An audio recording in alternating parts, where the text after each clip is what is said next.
กลับมาเจอกันอีกแล้วกับชาแนลอันนี้ไปเกิดคลิปนี้ก็พูดยังหลายเนาะอยากเอามาฝากเบิ่งไว้เป็นอุทาหรณ์เนาะในเวลาขับขี่รถก็ให้พากันระมัดระวังเนาะเพราะคลิปนี้ซ้อนก็เกือบได้นอนนะเกือบได้นอนกลางทางแล้วนะคลิปนี้ก็มันถือว่าโดนละคลิปนึงก็ได้เดี๋ยววันนี้เอาลงมาให้เบิ่งกันเนาะว่าตอนนี้เนาะซ้อนกำลังขับรถไปเฮ็ดเวียกเนาะเป็นช่วงตอนเช้าแหละให้ผู้ชมสังเกตเบิ่งเนาะมันจะมีนิสสันคันนึงเนาะเขาเจ้าตีไฟเลี้ยวปุ๊บนะหักปั๊บเลยถ้าว่าสอนมาช้าหรือว่าขี่ไวกว่านี้ก็อาจจะเกิดอุบัติเหตุได้เนาะขับช้าเนี่ยตีไฟเลี้ยวปุ๊บหักปั๊บเลย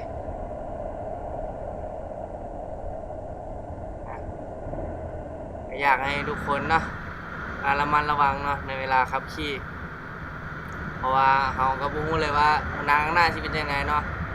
ก็อยากให้ทุกคนพากันระมัดระวังค่อยไปค่อยมาก็ได้บ่ต้องฟ้าว